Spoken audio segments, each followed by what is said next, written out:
Hi, welcome to Hyperion Hype Club. My name is McKenna and I love the Kingdom Keepers books by Ridley Pearson. Join me as we discuss this series and others published by Disney Hyperion Books. Let's get into it. Hello everybody. Welcome to this week's episode of Hyperion Hype Club, going over chapters 12 through 24 of Kingdom Keepers Disney at Dawn. And again, this book was published in 2008. I have not read the updated version, so this is just the original, the OG, whatever is on my very old Nook book from Barnes & Noble. Not sponsored. It's very old, but it still works. Great. Just some things I want to talk about before we get into our chapters discussion, our book club. I don't want to say meat because I'm plant-based, but the core of this episode, this book club meeting. Let's go with that. Okay. So finish Percy Jackson. Yeah, those 5 books. My little sister does have the Demigod Files at my parents' house, so I'll definitely pick that up next time I go. Love the series, thought it was great. I read the first book of the Kane Chronicles a few years ago, and that was good too, so maybe I'll read more of Rick Riordan stuff. But I have so many other books to read, so I might just explore other stuff. Also depending on what my little sister has, because I like snooping around her bookshelf, not bookshop, although that's obviously how I kind of see it. Her bookshelf at my parents' house, and my parents' bookshelf too. I also was like reading 3 other books at the same time, because when I went on my trip recently, I was reading To Kill a Mockingbird on that because it was a small and compact book, and I just took a backpack with me. So I was reading Percy Jackson, To Kill a Mockingbird, a nonfiction book, and then this book. So I kind of felt like Rory Gilmore when she had like a biography, a book of short stories, like a fiction book, and I think one other book that she was trying to carry in her book bag all at once to school. So yeah, that's just how I kind of felt. And speaking of Percy Jackson, that series is set to premiere on Disney Plus on December 23rd of this year. I'm very excited. I know Rick Riordan says it's a lot closer to how he always envisioned it. And so I hear some people, because I also listen to, I think I mentioned this in the first season, but I also listen to what is it? The Newest Olympian by Mike Schubert, that podcast. And he mentioned that a lot of people call is it Logan Lerman? Yeah.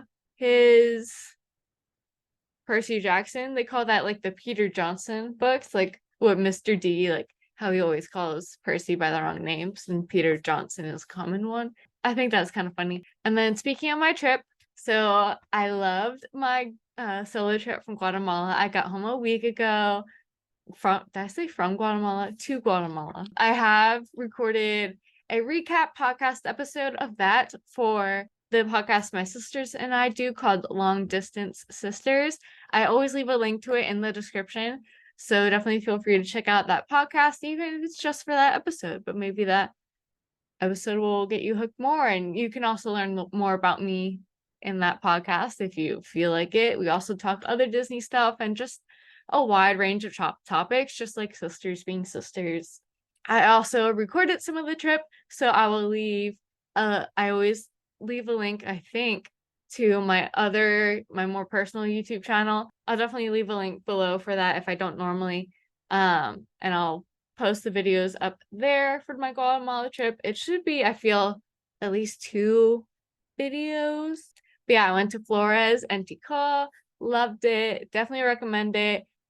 I don't have the best Spanish, but I was able to get by.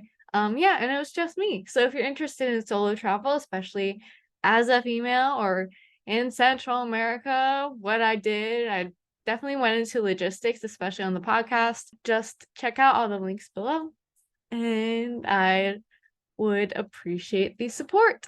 With all of that being said, let's get into this week's highlights reel. So Finn sneaks out and stops by Amanda and Jez's house, where Amanda tells him her and Jez are what they call fairlies. And there's no mention that we had already seen Amanda's unusual ability in the first book. But at least it's the same ability, because we see in the truck a little later that she kind of, I guess it's telekinesis kind of stuff.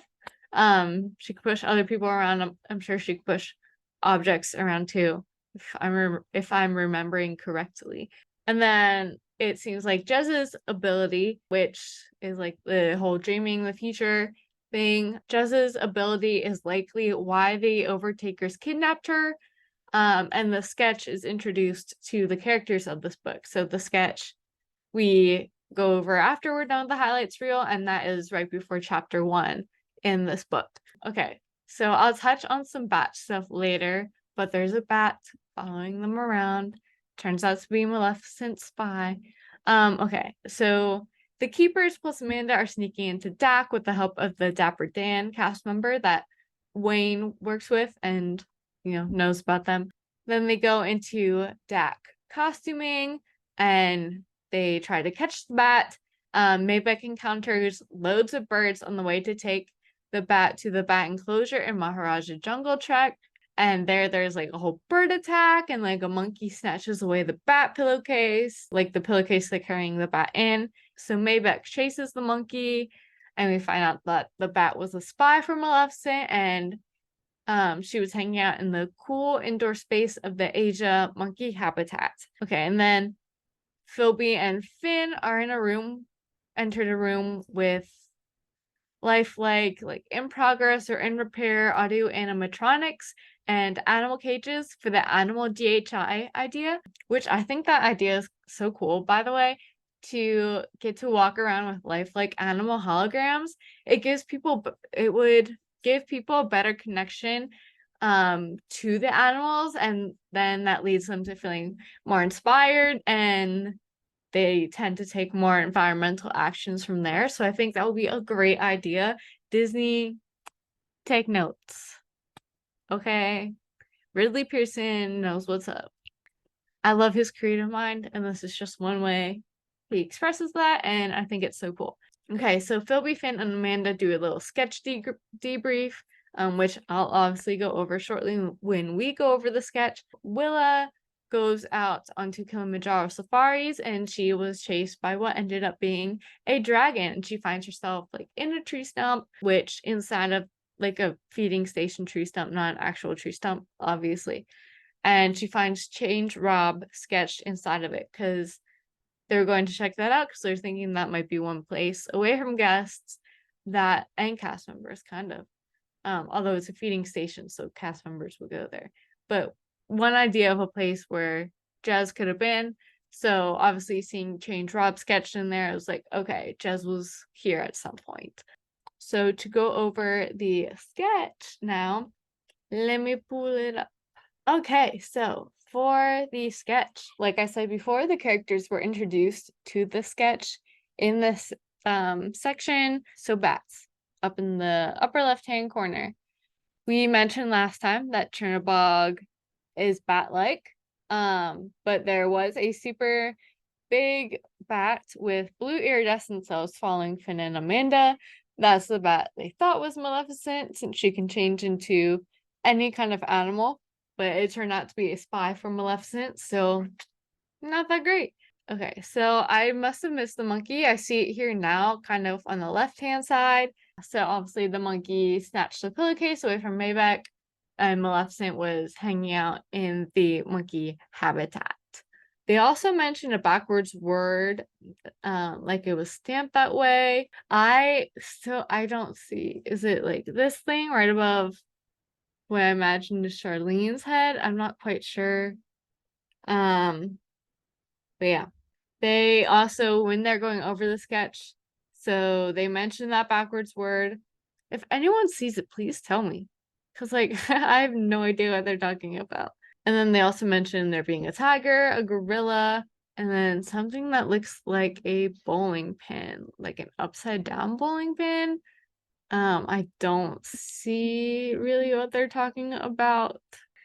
And then an aqueduct. I was thinking maybe that was like a trash chute. I also don't really see that. Okay. Wonderful. They also see balloons. I mean, I see plenty of circles, but I wouldn't call them balloons. And they also say they see a railroad track. I don't see that. Oh, it might be under next to like the turbine. Maybe that's what they're calling the railroad track, which we do see later that Maybeck like crosses the railroad track while he's chasing the monkey, almost gets hit by the train and stuff. We also see or read that Philby's not really buying that Jez can see the future even after all he's been through. Oh, at Disney World, mostly Dak, excluding the like Stormy Castle and Weather Balloon. So obviously like I'm thinking the balloon that they mentioned might be the weather balloon from the beginning. Also, even if the sketch is bunk, where would Philby start searching? He could at least use what's on the page as ideas of where to look. Because like what, you got the whole park to look at, or you have some ideas of where to look, might as well go toward the ideas, especially when, there are some clues indicating that it is real. Also, what do you guys think change Rob means? Is it related to her boyfriend? Is it something else? All right, cool. So that is it for the sketch this time around. I want to mention some iconic things mentioned in this section of the book. So we have Divine. Honestly, I never really got why Divine was there. And I was always kind of weirded out by her. So definitely let me know if you guys were ever weirded out by her either in the YouTube comments, or I might make that the question for on like Spotify for posting this. If you look at the episode's description, there's usually always like I always put up a poll and a question related to the book club meeting that day. And then I miss the Kilimanjaro Safari poaching storyline. As a little kid, like I mean when I was like 4, out is when I got inspired to work with animals, and that poaching storyline inspired me so much to be like, I want to do conservation work because stuff like this can't keep happening and it's really important to stop it. Like even at a young age, some people thought I was like, oh, it must have been terrifying for children. And maybe some kids found it scary, but some kids find everything scary. Some kids find it's tough to be a bug scary, and that stayed. I think it was incredibly inspiring though. So I really miss that storyline. And even though it's not there anymore, I still obviously love the Kilimanjaro Safaris attraction. They brought more animals into the Harambe Wildlife Reserve, which Harambe, Willa is on the Harambe Wildlife Reserve, and that was a word in the sketch, by the way, in the like upper right hand corner. But yeah, I don't know. I think I'll make that like the poll question, whether you ever wrote it, and if you wrote it, like, do you miss it or not? If you didn't write it, do you wish you had, or are you like chill, not writing it, or whatever? Anyway, moving on, some random comments. Not just some, a lot of random comments this week. So I love the throwback at the beginning of this section to the fire rope / ladder mentioned in the first book, in Finn's not rune. So Finn's fear of heights isn't mentioned, but I like to think that he was so focused on saving Jez that he forgot about a fear like that, or maybe he got over it after everything that he went through. Okay, last week's episode, I mentioned like they needed something like special or different to do something different with their DS in order to use Wi-Fi to communicate all across the park. And that is acknowledged in this section. They used D-Gamer for DS. Thank you, tech guy Philby. All right. I did not like Maybeck's attitude when he snapped at the Dapper Dan cast member who was only trying to be helpful. Very rude and shortcoming. And like, dude, he might not know everything, but he still has a sense of what you're going through, and he's putting himself at risk doing this too. So please do not be short with him. That like really ticked me off, or at least really put me off Maybeck. All right, I distinctly remember the hangers and costume scene, which makes me think that I may have left off at chapter 16 when I first started to read this book. So like it would have been the first chapter I read, picking it up years later after I start to read it. So yeah, I definitely that was very forward in my brain. Oh, okay. And then in costuming, Willa said ally and free, which when she thought the boys were messing with her and Charlene with the hangers. I had never heard that phrase before, so I looked it up. It turns out the original form of that, or there are other forms of that phrase, but the original form might have been Ollie oxen free, and it is used as a truce term in children's games. That phrase may have been derived from all ye oxen free or something like that. So yeah, I don't know. It's kind of like back in a whack, except this is something people actually use. All right. Next in chapter 23, to quote, terror gripped her, or Willa. Alligators ate people. It happened all the time in Florida. La di da. If they chased you, they considered you food. End quote. Okay, so as a biologist here who works with and studies wildlife, and has definitely a lot of attention has been put on like southeastern wildlife, so American alligators are included in that. I just wanted to kind of like debunk that, or like, I mean, she's scared, she might be thinking just like worst case scenario, but I just feel like if you're reading it and you're like, oh my gosh, or your kids reading it and they're like, mommy, daddy, whatever, is that true? Like, will they actually eat people? Let's debunk it a little. So from what I could gather from several places online, one person is killed by a gator in Florida every 2 to 3 years, closer to 3. So I think it was like 26 deaths in 74 years. And then I pulled up a website. I will share it on the screen with you. It is A to Z Animals. Do alligators eat people? Oh my gosh. Okay. I'll kind of just like scroll through and read stuff I feel is relevant, might repeat things a few times just to like really pound it in there. Okay, it seems like we hear about alligator attacks often, but are they as common as they seem? There have actually been just 401 registered alligator bites in Florida since 1948, and that was, I think, where 26 people died between like 1948 and 2000 through 2021. And this website was updated earlier this year, shortly after an elderly woman was fatally wounded by a gator, and it was because she was walking near the water, the gator charged at her small dog, and she went in to protect the dog, and the gator took it out on her as a result, because if a big prey is putting itself right in front of you, that's kind of like what you're gonna do. The dog survived, the woman did not.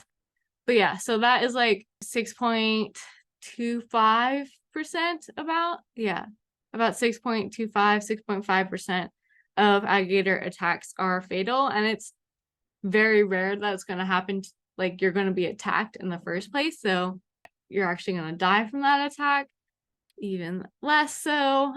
And okay, so alligators are usually scared. Alligators like to hunt easy prey, and they're usually scared of people. In reality, alligator attacks on humans are relatively rare, and instances of alligators preying on humans are even rarer. It's also worth noting that most alligator attacks on humans are the result of the animal feeling threatened or provoked. Alligators typically view humans as prey only in very specific circumstances, such as when humans are swimming in areas known to be alligator attacks. Despite the relatively low risk of alligator attacks on humans, it's still important to take precautions when living or recreating in areas where alligators are present. This includes avoiding swimming in areas where alligators are known to live, keeping a safe distance from alligators, and not feeding them. Yeah, don't feed wildlife, guys. Come on. So alligators typically eat small prey that is easy to take down. They don't like putting in too much work for their meal. It's more like energy cost versus energy reward and the amount of time that they succeed in getting that meal. If they see if there's someone was killed or died or some reason and they're in the woods, they might eat them then because they are opportunistic feeders, but they didn't kill those people themselves. RIP to the little boy who was attacked by an alligator in Disney in 2016, but the gator did not eat him, as everyone thought had happened. So it does seem that more have happened. Ooh, that was a big lightning strike. Okay, and those stats I mentioned earlier were just in Florida. In all of the United States between 2010, 2019, so that's a 10-year period, there were only 8 fatal attacks, so still less than 1 per year across all of the United States, and less than 1 every other year in Florida. What provokes alligators to attack people? Alligators typically attack for one of the following reasons: hunting, protecting a nest, or their children, although usually baby gators are after they're born or they've hatched, they tend to stick close to their mom. But you can look for alligator nests. They kind of look like big bushy mounds alongside of lakes, but also I want to say they're usually within 10 feet of the water line. But yeah, just why would you be walking that close to the water anyway with woods on one side? Just that's another precaution you can take, unless you're in a park where you're walking on a boardwalk or something, or it's a well traveled path, and you can always check with the rangers. You can also check to see, is it even alligator nesting season? Let's look into that. Around late June and early July, they typically lay their eggs, and then they usually hatch mid-August through early September.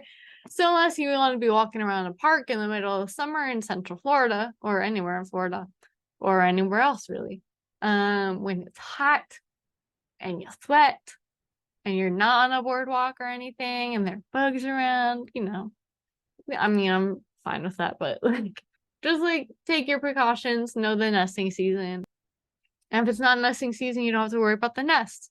And then you don't have to worry about gators as long as you're not walking right next to the water or swimming or something. You always want to practice caution because there's obviously other wildlife around that can do some damage if you are throwing caution to the wind. Okay. Other reasons for attack: there could be aggression from males when the males are looking to mate. So I would say that's right before nesting season. And a human provokes the attack because, humans taunt, humans feed, humans do some stupid stuff. So I wouldn't say it's something to worry about. I definitely wouldn't worry about it. I've been kayaking in rivers in Florida and I felt fine and safe. Yeah. Just practice precaution, be smart, but they don't have to be scary like Willa made them sound in this book. And then lastly, know where the monkey is going to have access to a hose within their habitat, at least in today's world, 15 years later. I still highly doubt that would have been a thing in the mid-late aughts, though. It just helped the plot, and you know what? Sometimes you gotta make things like that happen. Oh, did you guys see that on my face or the lightning? I don't know. But sometimes you just gotta do stuff like that to make it work with the plot. I had 2 random questions.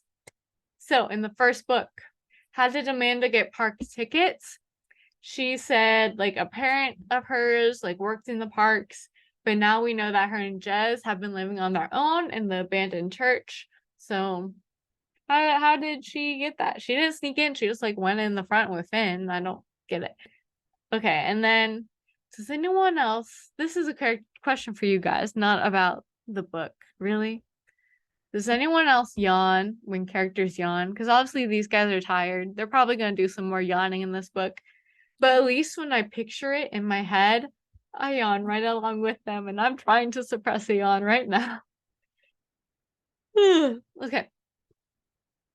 Did I make that sound a little more dramatic? To see if it shows up on the pod? Yes, I did. But yeah, that's it for today's episode. I'm really liking this book so far. Of course, it's Animal Kingdom. I love it, and I can't wait to see how the book progresses and kind of remember how it progresses. And to hear you guys talk about it again, please comment on the YouTube video and stuff, and let's have a conversation. Let's talk about it. Let's answer questions. Let's come up with find other random details that we love, and just like talk about Ridley Pearson's creative mind and all this fantastic stuff. What are some questions you would ask Ridley Pearson if you ever met him? Oh, just like let me know. And I will see you guys next time. We will be covering chapters 25 through 38. So yeah, thanks again so much. I will see you guys next week. Bye. Thank you guys so much for listening to this episode. Please remember to rate, review, subscribe, and follow. Also, please chat with me and other members of this club in the comments of the YouTube video. My other social media information and a link to the Long Distance Sisters podcast I am also part of will be below. Back in a whack.